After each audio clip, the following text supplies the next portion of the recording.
you have come this far, I am pretty certain that this is not the first challenge that you are experiencing.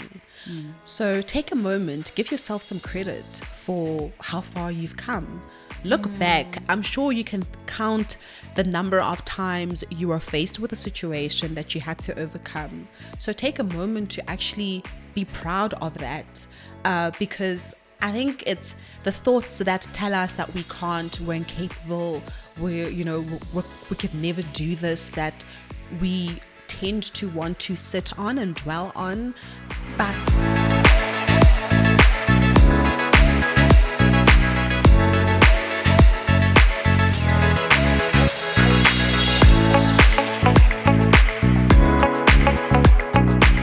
Hey Boipelo, and welcome to the podcast. hi, thank you so much for having me. I am so excited to be here today. She Brigade is a podcast I've personally been following, and quite a handful of my girlfriends as well, listen to She Brigade. So it's really an honor to be here. I'm so excited. Thank you so much for saying that. It's always, like when you're talking into a mic, like you don't know who's on the other side. Yeah. So it actually means a lot to me that you're saying that. And I'm so excited to have you on here. You have been requested by quite a few people that listen to the podcast. So I hope everyone is as excited as I am to have you on here. Okay, Great, on the podcast, we like to start all the way from the beginning. Yeah. Take us all the way back to you growing up. What was it like for you as a child? What kind of a child were you? Your primary school, high school life, all of it. Yeah. So, a big part of my life, as, I guess many people would also share, is my parents. I was raised by two incredible individuals who really fueled and supported my dreams, even through the most difficult of times. And, not just in my life, but especially in their life, because growing up, financially, that was not a strength for our family. And I think when I look back now, I'm so grateful for the way that they handled that situation, that they did not allow that to trickle down to me or how I saw myself. Because for the longest time, the narrative of poverty in the family was starting to become something that I started to notice as a young person. And now, you go into schools and you've got other young kids who look at you and, have nasty things to say. And we know kids are very real and brutal. So, that was a part of my growing up and my journey. But I'm so grateful that when I got home, I was surrounded by love and support. And, that really played a big role in the person, in the woman that I am right now, because I still reference those moments, because I'm like, actually, if I didn't have that, I think that would have had such an impact on my confidence as a young Black woman growing up in our society. And so my mom describes me when I was younger. She says I was very shy and timid. And I grew up as an only child. So for most of my life, I would find ways to entertain myself. And, I really learned how to be with myself, even through, my parents' life challenges. And she says she noticed that, I was very much drawn to myself. I was very shy. I wouldn't speak much. And it concerned her. She started thinking that maybe the situation was getting to me and seeing how the other kids were relating and engaging with me. So her solution was to enter me into a pageant. So at 6 years old, my mom entered me into my first pageant. And you can imagine, obviously, with looking at the journey now, I absolutely loved it. To her surprise, I, really shone on stage. And, for me, I felt like, wow, I love this. This is where I belong. This is where I want to be. And so that's where my pageantry journey then began. What do you think it was that your mom saw that she felt like this was the perfect thing to get you out of your shell?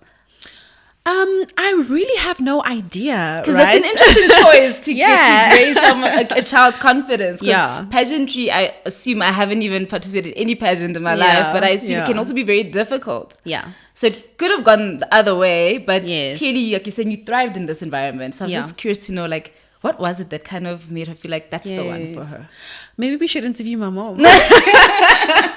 maybe. I don't have the right answer for you, or fair enough. I know growing up, she was very passionate about beauty and passionate about that space, and she saw young girls within that space who were confident and who were shining, and I think naturally as a mom, she wanted that for me. Yeah.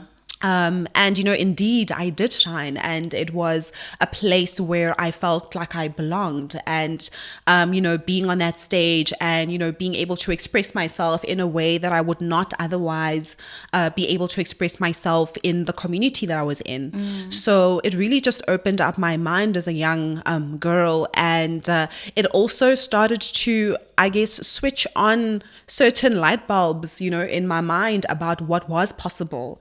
Because in the competitions, I would be exposed to young girls from different backgrounds to mine, some who were really well off and, had the things that they needed. And I'm just so grateful to God that in that moment, I did not see it as an inferiority position, but as inspiration. And, I think that's what I'd also like to encourage our listeners, that I think all of us have something that we don't have and that we would like to have. Yeah. And I'm sure someone who's got something that you want. Yeah.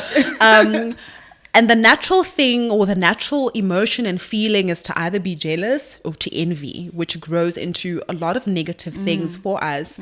And I would like to encourage you to rather draw inspiration from it, and don't envy, but, look at it and say, okay, wow, she's great and she's doing this.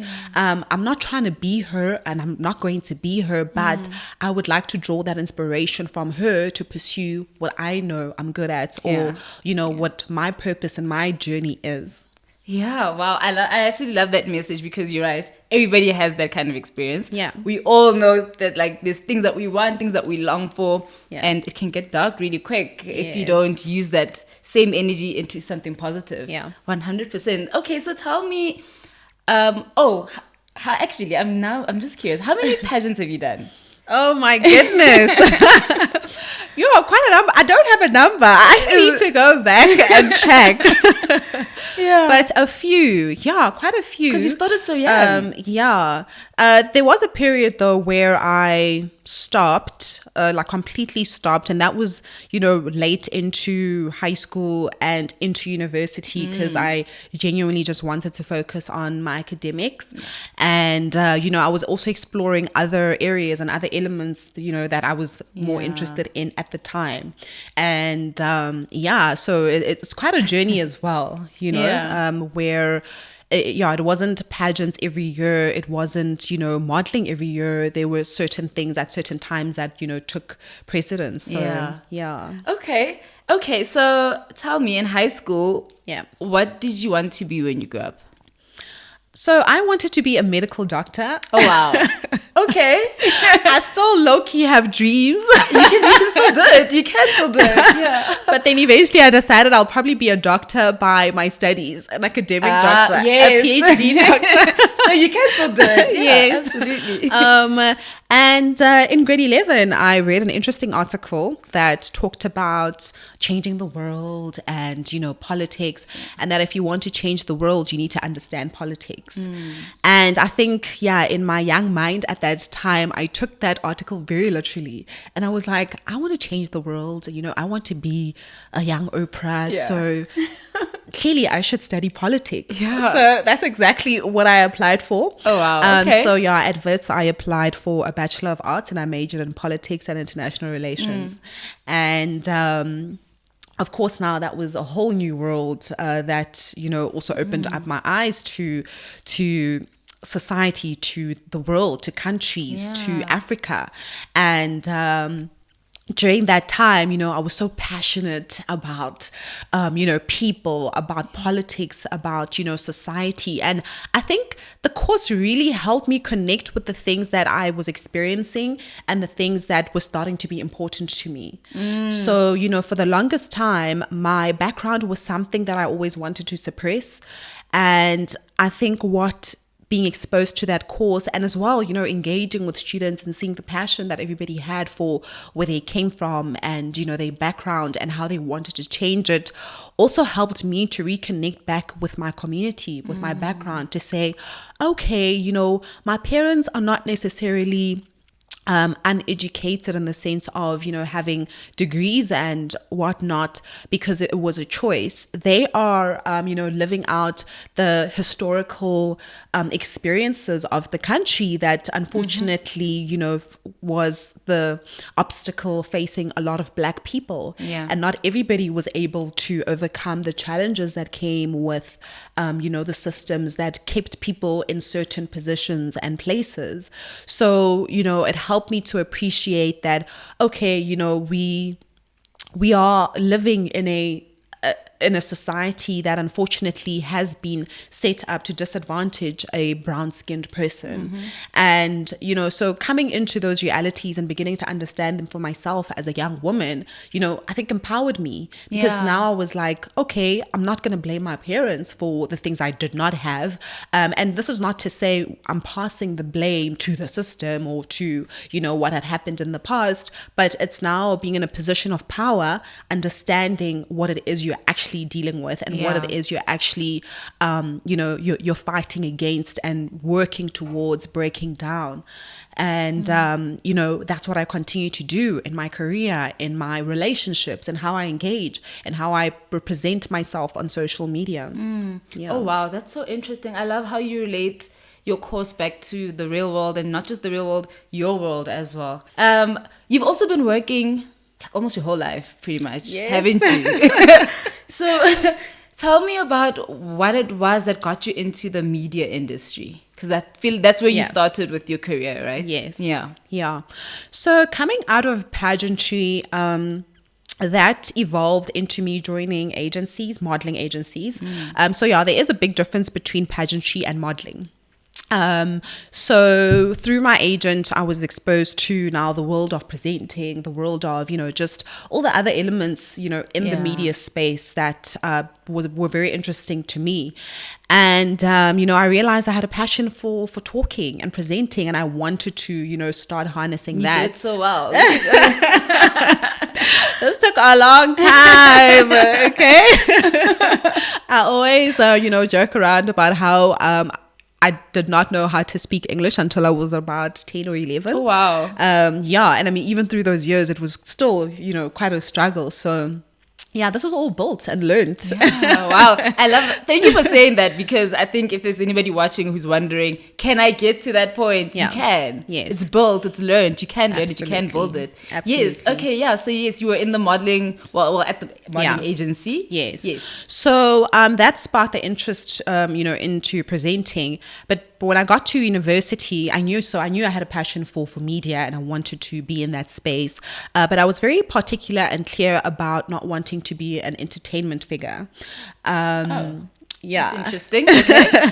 So I wanted to, I saw myself as a young Deborah Patta. I wanted to do that kind of media and that kind of stuff, because I was like, I want to be impactful. I want to change people's lives in this way. Yeah. And so I remember at Wits East Campus, every week there would be, how news channels would come to take vox pops of students talking or commenting on certain things.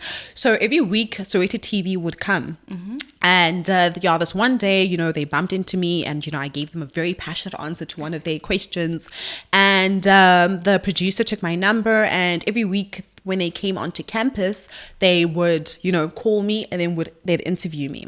So then he told me that he was producing a show called News and Views, and they were looking for an in-studio political analyst. So I went as a guest the one time. And then afterwards, I was like, hey, I'm happy to be your resident political analyst. And, you don't have to pay me. Oh, wow. And then they were like, okay, great. So all they needed to do was fetch me and take me to studio and drop me back on campus. So I did that every Tuesdays in the evenings. Yeah. So then that grew into, other elements, I was able to build my confidence on screen. I was, able to learn about the TV world a little bit. And, little did I know that was actually preparing me for the next level. So at some point, they were now interested in doing English news on the channel. So before it was simply only Vernac. And of course, I was there and I had, some experience. So I auditioned and I got the job. And then that was like my first big paying job. Oh my gosh. This is so interesting. Like when you were on campus and you were giving that commentary, did you know what you were doing? I thought I did. Was it intentional? Was it like, I know I want to be there? Not like, even, not... I think I guess the dream was there, but obviously you never know how it's going to happen, right? Yeah. You have ideas of how you'll potentially get there, but I think in that moment I didn't realize what was actually happening, right? I was just like, oh yes, I want to be on camera. And yes, I studied political science, so I know exactly, what these theories are. So, it was just that passion in me to do that. Yeah. I just find it so interesting because it's something so small and potentially unrelated. Not unrelated, but like, I don't know. I just feel like you just never know who you're talking to. 100%. You never know who's watching. So I love that for you. It just started from you being like, hey, there's a camera there. Let me get in front of it. And now it led to you being actually properly, formally employed by them, working for them. Yeah. Okay. And what was your first job like? What was it like? That job? So, it was a dream come true, right? Here I was, this little girl who was on the news, evening primetime news. And, and I think what was most interesting was being in the community of Alex. So, here you are, people are seeing you on TV, everybody's going crazy. So you're like a mini celebrity. And then even on campus, people started noticing me and, I was like that girl. So it was really such a beautiful journey. But again, the realities of your background come again. They constantly creep up on you. Now I was this girl on TV doing so well, studying at, one of the country's top universities.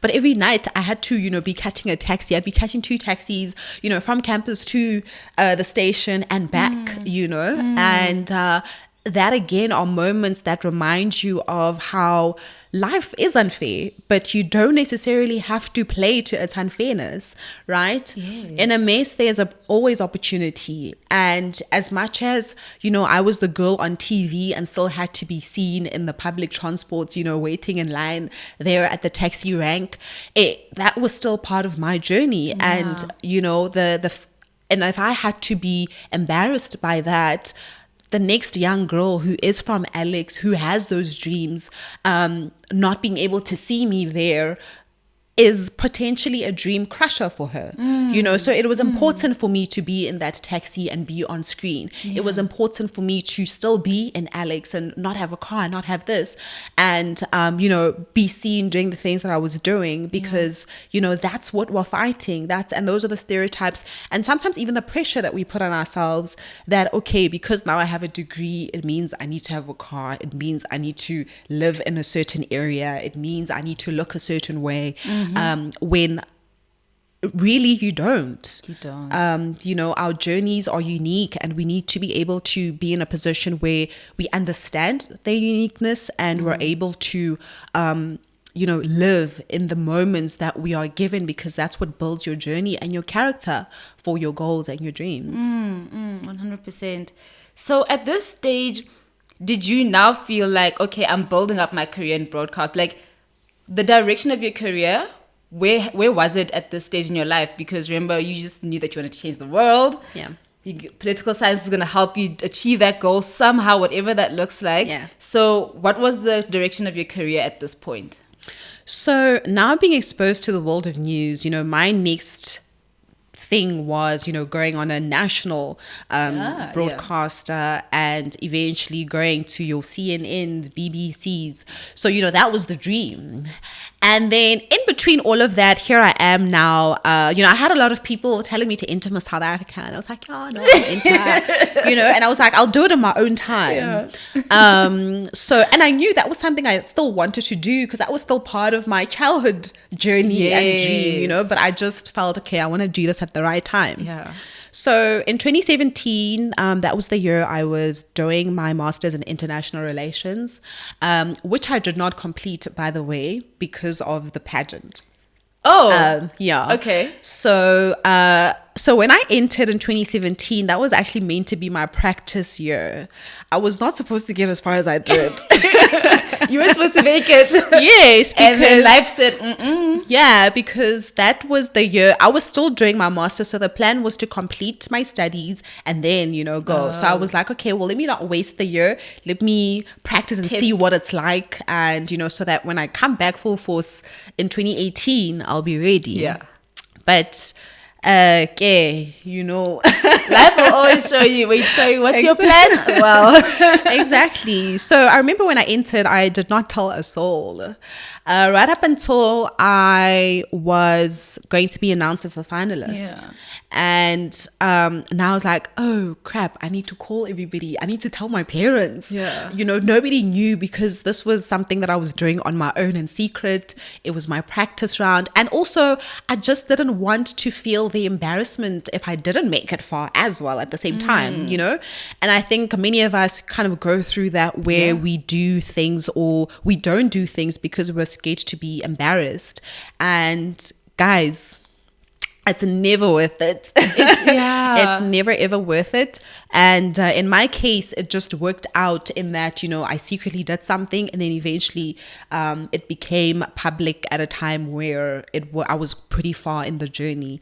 And but again, at the same time, I actually want to say in the same breath that there are some experiences and some decisions that you have to make and go through on your own without the influence or the the words of other people. Yeah. Sometimes you just need to listen to yourself and make decisions fully with your mind and with your experience and with your heart. So, that too was important for me at that time, because even through the journey, it was very difficult because now, there were all these engagements that we needed to attend to. There were all these things that we needed to have outfits for, and I couldn't really afford it, and I didn't have the luxury of calling my parents to be like, yo, I need a dress for this, or I need to be driven to wherever.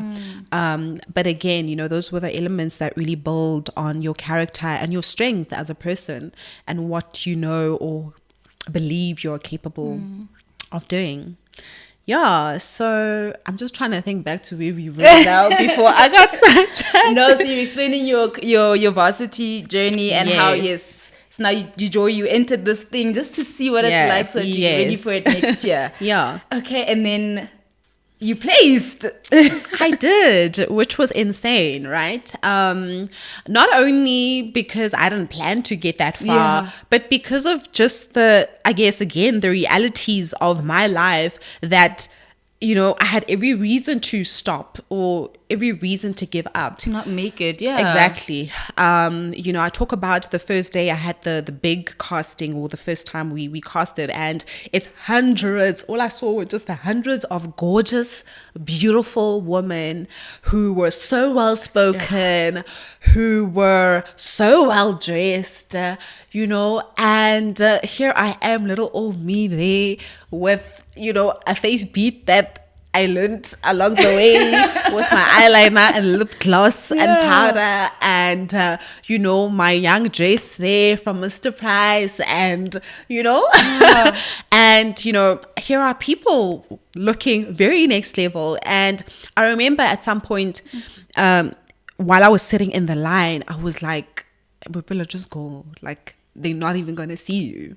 Look at Pelontle here sitting next to you, right? She looks amazing. Everything about her is well put together. Like, look at you. So I had those moments throughout the entire pageant. And I'm just glad that I stuck it through. But again, because I had been through what I had been through, this moment was not unfamiliar.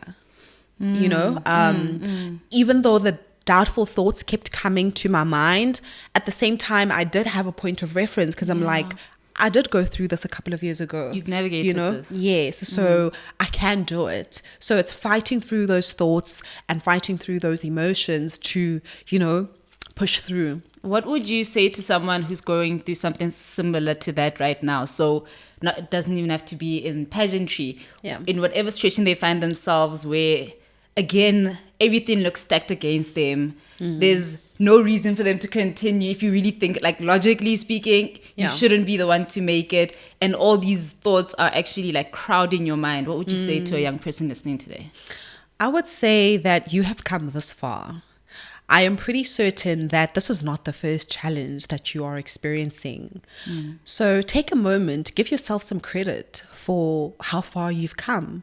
Look back. I'm sure you can count the number of times you were faced with a situation that you had to overcome. So take a moment to actually be proud of that, because I think it's the thoughts that tell us that we can't, we're incapable, we could never do this, that we tend to want to sit on and dwell on.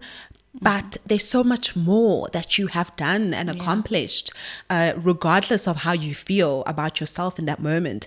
Because trust me, there's someone else who's looking at you and is looking at you as inspiration to say, wow, if only I could be, 10% of that. Yeah. So honestly, I would just say, take a moment and give yourself credit.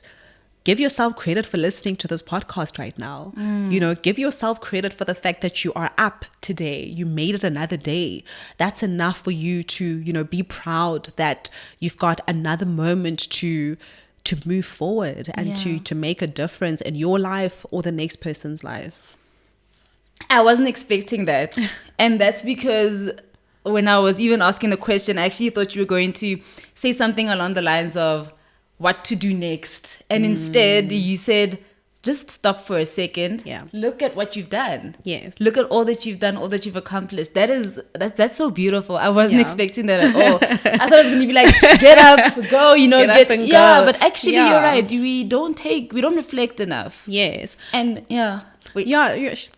I think, that this is what the last year has taught us, by force as a world. By force, yes, sometimes you just need to take a moment, calm down. We're always on this rush to success, rush to achieve. And we're actually missing out on, the important and key moments of our lives while we're rushing to the next thing. And the fact is, we're never reaching this destination because there's always one thing after the other, right? After matric, you want a degree. After a degree, you want a job. After a job, you want to stop working. You want to work for yourself. Just as an example, there's always something to do and achieve right up until we die. So it's really not a destination, but a journey and life to enjoy. And this is something that I've starting again to learn in therapy. So I started therapy, and the best decision that I've made for myself as a woman, I would say, and I would encourage anyone to pursue that journey, whether it's through counseling, personal counseling, even career coaching, just getting I've been working with a life coach. Yes. It's a very powerful place to be, because you are saying that, cool, you're great, but that there's more to unlock. Yes.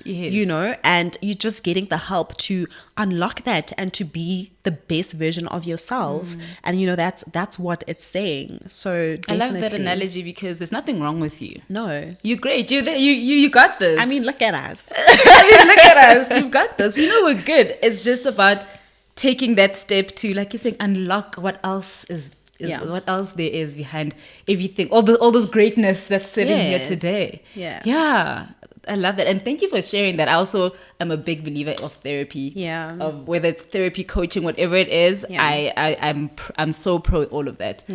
And so tell me, what was life like pre Miss SA and post Miss SA? What was the biggest differences that either lessons that you took away, or just actual physical differences in your life?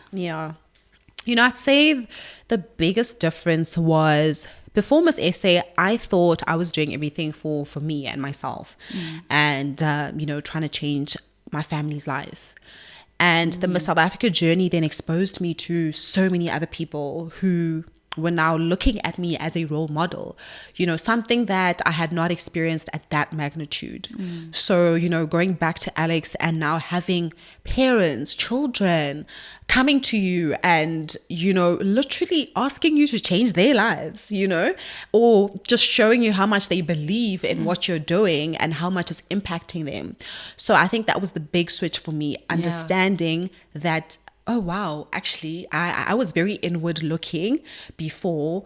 But what the journey taught me is that you're actually being blessed for the next person. It's not for you to... for the next person. Yes, your life is meant to be a blessing. You are a vessel. I'm a Christian, and, the word of God always talks about how, God flows through you. Your gifts are meant to flow, and I always use the analogy of, imagine having a beautiful singing voice and all you do is sing for yourself at home. Yeah. Imagine if Beyonce was at home just singing to herself. All these millions of people would not have the opportunity to experience her gift and her talent. And that's how you need to think about your gift and talent as well, that it's not just for you.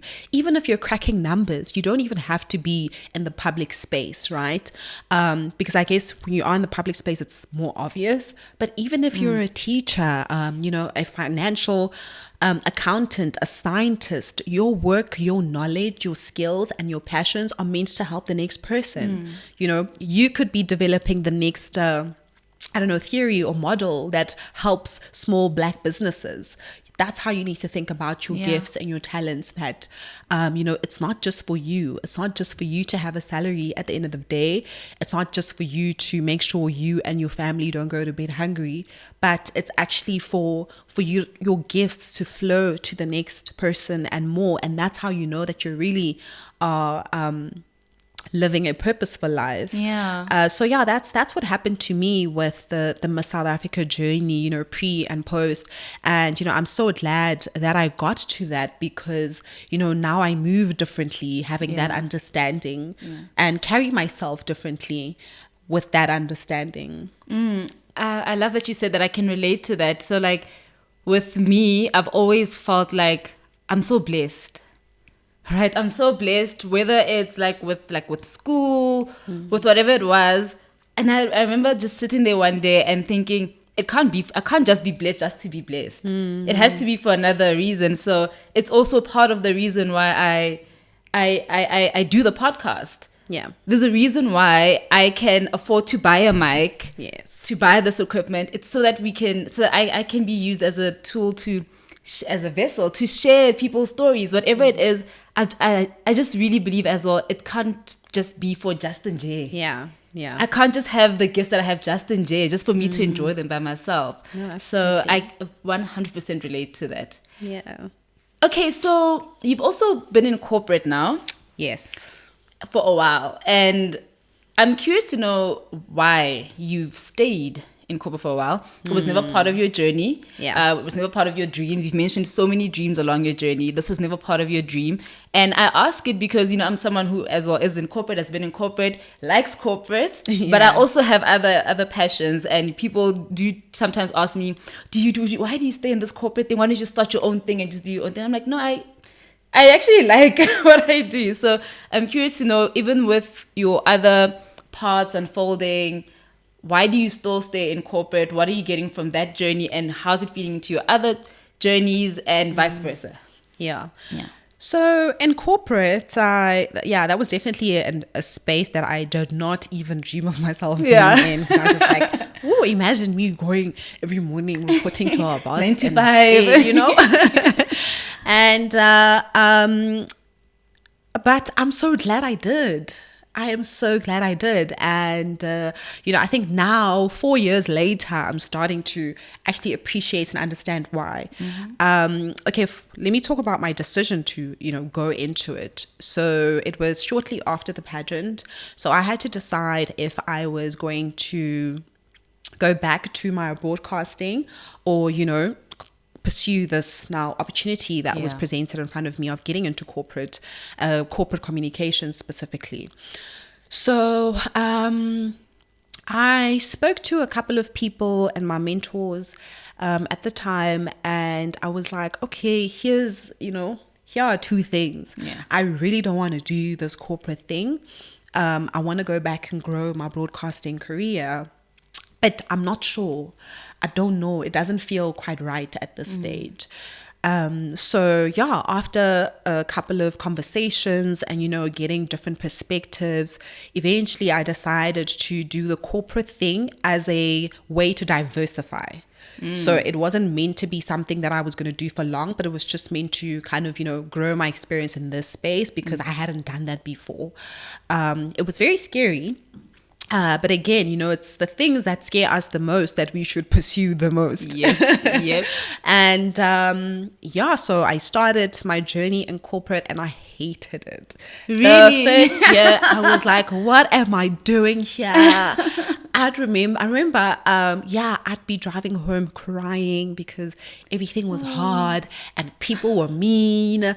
And I was just like, what is this, But there was still something in my heart that was like, well, don't go just yet, So pushing through that difficulty again. And 4 years later, here I am, thriving in the space. But I think what the 4 years have really taught me is,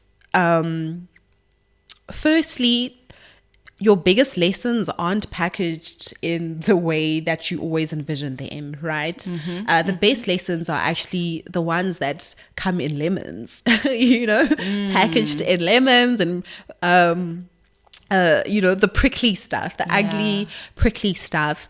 And, I have to say, for me, one of my biggest concerns about going into corporate was that I was going to lose out on my personal brand and everything else I had built outside. Get swallowed into this world of corporate. Yes, now I'm like this person behind a laptop all day, every day. But funny enough, it enhanced my personal brand.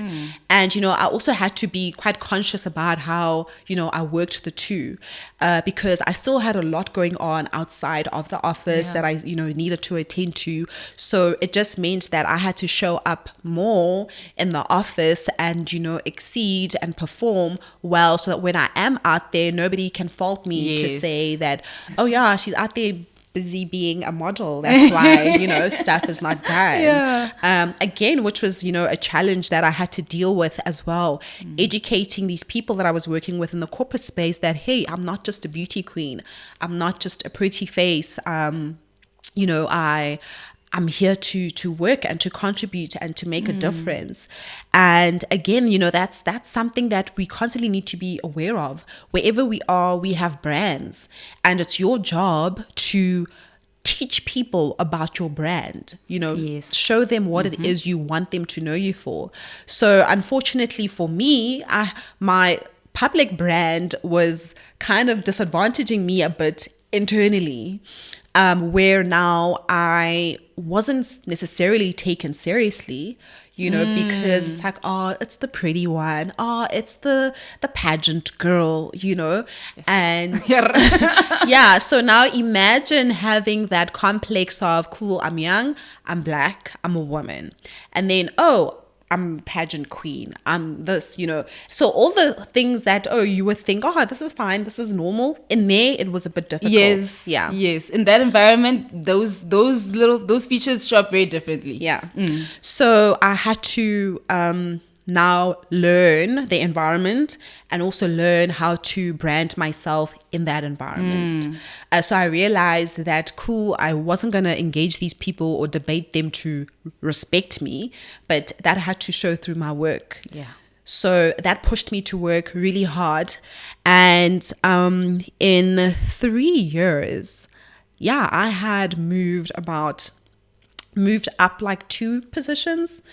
And the 2 positions that I, out of the 4 that I had in the 4 years, were 2 that never existed before in the business. Okay. So basically I crafted a new place for me.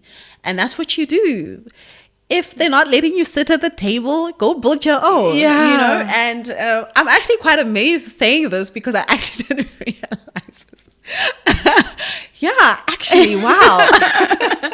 Oh, wow. Okay. Yeah. Even my current position never existed in the business before. Yeah. And it came through, where asking myself, how do I add value? How do I make these features and experiences about me work for me? Yeah. And here we are, Yeah, I like that, because people tend to see corporate as fitting into a box. But what you've done here is the same way people go out and start businesses, create their own thing out there. You can create your own thing even in corporate spaces. Yeah. Everything is what you make it. Hey? Absolutely. Everything is what you make it. Yeah. And you created literally roles that didn't exist in this space where most people may fall behind, disappear into the shadows. Yeah. Congrats. Well done. I love that for you. Thanks. I really do. I love that for you. Thank you. Yeah. So, you've really hit it on the head that, we think that we go into these spaces. Yeah, there are businesses that have been built over years and they have processes, and it's hashtag, we've been doing this for the last 20 years, like this, who are you? Yeah. But, there is nothing more powerful than impact. And that's where you need to know your power resides, especially as Black women, Nobody wants to listen to us first. Yep. So you have to make yourself heard through your impact and through what you have, your experiences, your knowledge, everything that you have gone through is important. And, if you look down on it, then why should the next person take it into account? So, in the boardrooms, I would be talking about the people in Alex, because now here we are, we're a business, we're trying to, solve problems for people, and, they've got them as statistics and numbers. And I'm like, I am these people. I know what you're talking about. So when you're out here talking about these LSMs, talking about this mass market, put a name and a face to it. Yes. And I am the name and the face to it. Here in this room, exactly, sitting in front of you. So now when you start positioning things like that, then, people stop and they're like, oh, okay, well, let's hear more, but you need to know that all those things that you've gone through, they are your strength. This is a conversation that I was having with one of my friends that, how professionals will go back to the herd to, chill and hang out and stuff. And then you get to the office, you're like this different person. And it's like you're dealing with two different personas of this person at home or at the herd. And then, versus the person in the office. And it's like, we shouldn't be doing that. We should bring our whole selves to the space because, as you've said, it's a box that we assume that we need to fit into. So when I get to the office, I don't talk about Alex. I don't talk about where I come from. I'm this prim and proper young lady who, starts to call Alex Santon, and I'm that person, And then I'm this person who I think I need to be in that space. Yeah. But in actual fact, that's taking away from firstly how I'm showing up and the impact that I can have, the fact that a lot of managers still don't know that some of their staff literally need to take 2 or 3 taxis to get to, work. The fact that they don't understand family dynamics, that, when you have a death at home, whether it's your cousin or, your second aunt from your mother's, cousin's side, it's a family affair and you have to take off work. Yes. And, all those small nuances that that are not encapsulated in workplace policy or any of those things that are meant to govern or protect employees. That's stuff that we need to fight for. Those are systemic things that now you start to see that, wow, this is why it's still hard for a person of my gender, my race, and or my age. So absolutely, I love that. I absolutely love that, and I 100% agree with it. Okay, so tell me, now that you have done all that you've done, you hold so many titles, right? Literally too, like titles like you won, like that too. What is your vision for yourself? So this is not necessarily to say what is your goal in 5 years' time. This is to say, what kind of person do you see yourself as? how do you see yourself showing up in the world, like in the future, your vision? Whew, yeah, that's a loaded one. To be honest, when I do think about the legacy that I want to leave, I think about what people will be saying when I'm no longer, on earth. And it's not necessarily going to be the titles, right? And the money that was made by this person, but really the impact and how I've left other people feeling and what it is that is going to live beyond me, right?